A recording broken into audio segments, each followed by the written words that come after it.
As you guys know or may have read, that I'm going to be having surgery.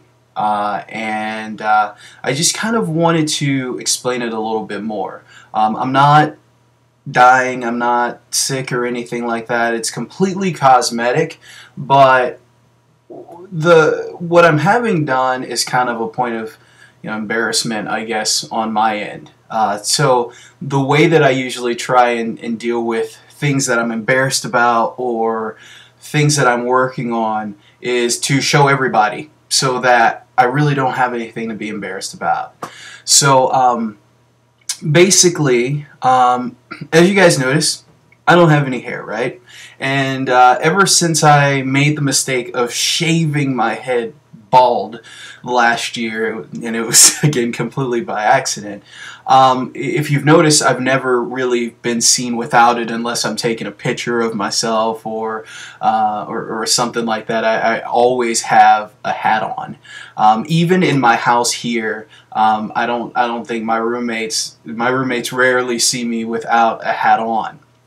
The reason behind that is because I have keloids. I have one on my ear, which some of you may have seen, but I've also got one on the back of my head. What keloids are when your skin is repairing itself from like an injury or from a burn or something like that. Your skin tries to heal itself. But what's found is, in particularly with African American or people of color, so any people of color, but even white folks get it too, is when your body doesn't tell itself to stop healing.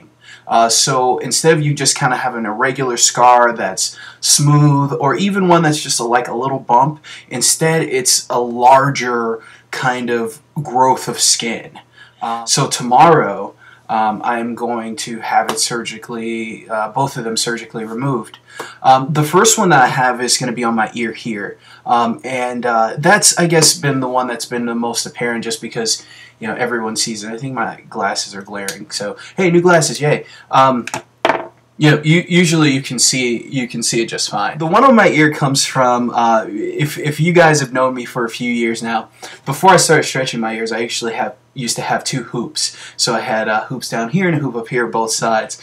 Well, when I started stretching my ears out, I was going to a piercing place to get it done, just because I didn't want to do it myself, and I wanted to be very, very careful in doing it.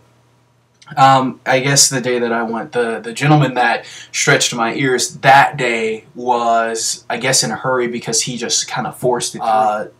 And it developed what's now on my ear, which is a keloid. So I'm going to see how it looks here, but if it's not that great, then I'll post a picture of it. But it's this guy right behind my ear here. So you can kind of see that. It just feels kind of rubbery. It doesn't hurt. That's what that looks like. It's a bit darker than my regular skin. That one I've kind of lived with, just because there's no hiding it. I can't hide my ears. And the one on the back of my head, though, I'm not really sure how it developed. I've always had hair bumps kind of on the back of my head, because I used to wear do-rags when I was in high school. It makes your hair all wavy, all that good stuff. And I guess I kind of kept wearing them, and I would develop hair bumps, but, for the most part, everything was okay. But a few years ago, I noticed that one of the bumps was, getting bigger. And I went to a doctor, a dermatologist, and what they do is they give you injections. So they'll inject some steroids into the keloid, and the hope is that it will shrink the skin. It'll kind of liquefy the keloid, and then your body just kind of processes it through.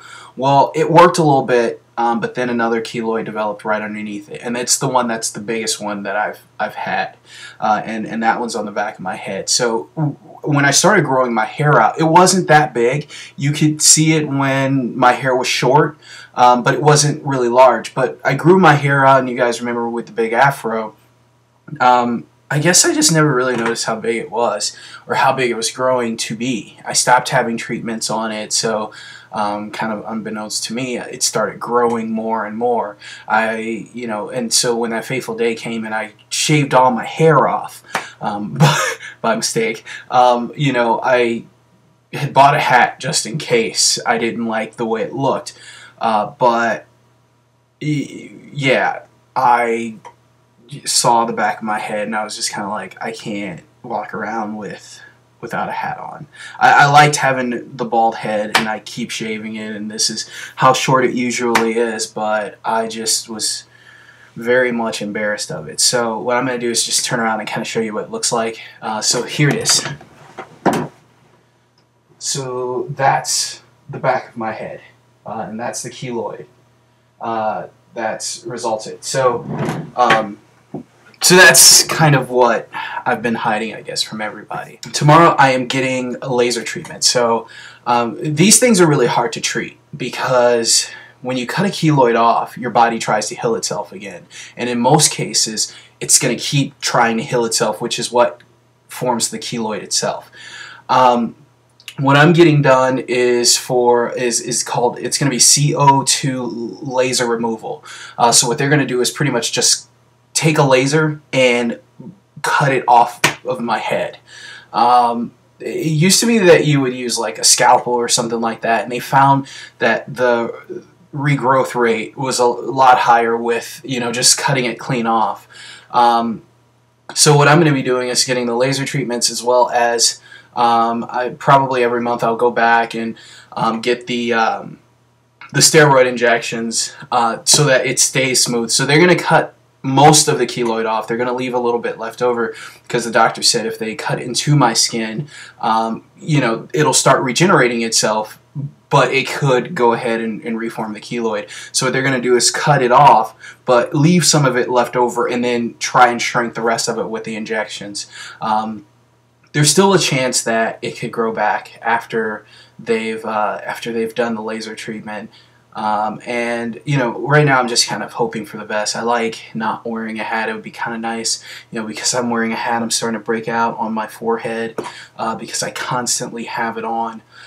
So you know, I really hope that it's successful and the keloid doesn't grow. The next part is just for people who are going through the same thing. There's such little information as far as the treatment goes.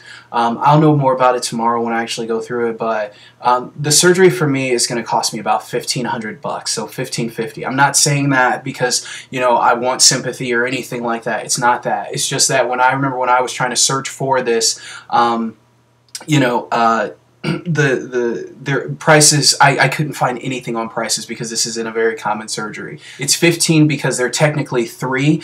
There's the one on the back of my head. There's a lot of smaller bumps around it too. The one on the back of my ear, but this one I kind of keep hidden, but it's actually right there. So I usually tuck it behind my gauge, but there's one more right there that they're going to chop off. So so that's 3. I'm excited to get it done because I'd like to go this summer without wearing a hat. So we will see what happens. Wish me the best of luck. Hey guys, alright, so I just got done with my surgery, and if you notice, I'm wearing the same Apple hoodie as yesterday. I changed all the rest of me though. So the surgery just happened. Basically, I was nervous as all hell because I had never gone through surgery before, but pretty much what happened was I went into the doctor's office. They numbed my ear up, they numbed the back of my head up, and let's see, they did that, let me sit for about 10 minutes. And then they came in and they started the procedure. When the procedure started, he was just kind of talking to me. I told him about my band, and pretty much I all of a sudden just started smelling something, and I kind of just was like, so you've started? And he was like, yeah, and I was like, couldn't feel anything. So that was very, very good. He got the keloid off of my ear and showed it to me when we were done, and I was very, very shocked at just how, I guess, large it was. So he did that one, and then he started on the one on the back of my head, and that one actually went a lot easier. The one on my ear took a little bit longer. He said that one was going to be the easy one, but it took a bit longer. The one on my back of my head only took about maybe 10 minutes or so. I haven't seen what the scar looks like. You can see the one on my ear. So this ear is really swollen right now. I tried. You see I've got the one gauge in there. I tried to put this one back in. Remember, the keloid itself was above the actual hole in my ear. So they don't have anything to do with each other. But my ear is really, really swollen right now, so there's not much to really see, but I can kind of turn it and you can see a very open wound, but there's no keloid there anymore. There's a little bit of a keloid there, but remember, we're going to shrink that with the injections, which I will be starting in just a few weeks. I go back to see him next week, though. The back of my head you can't really see because there's a covering over it. I'm probably going to take that off later today because I do have to start cleaning it, but this is kind of a work in progress. It's not going to be something that's done, tomorrow, and I'll be like, oh yeah, no hat. So you'll probably see me still wearing a hat. I'm going to wear one today just to kind of protect things so that nothing goes wrong. But hopefully in the coming weeks you'll see me without it. But I'm just very excited. I'm very glad it's over. As far as pain, there was no real pain. So yeah, that's it. I'm excited to see the results. You guys will probably see them as as the weeks go on. I'll stop wearing my hat, and I'll tell you what, it's not going to be really easy, and this was something I was thinking on my way home. I'm going to have scars. I'm going to have scars on my ear. I'm going to have a scar on the back of my head. The real hope is that we've taken a huge chunk of the keloid off, and it was a big chunk, but there's still some left over, and there's still going to be a scar left over. So this is something that I'm going to have to get used to having open. I told you guys I was kind of embarrassed about the whole thing, but this is something that I'm going to have to kind of get used to not being embarrassed about. We all have scars. We all have imperfections about ourselves that we don't like. So this is going to be mine, but I am going to probably in about a week or two, when it's done healing, I'm going to start walking around without a hat on, and it's going to be weird as shit for a while. And I will probably get stairs. I think getting used to it and trying not to be so embarrassed of it is going to be the best way going forward. So I really appreciate you guys watching this, and it was an extreme pleasure, but also a very good thing for me to share it with you.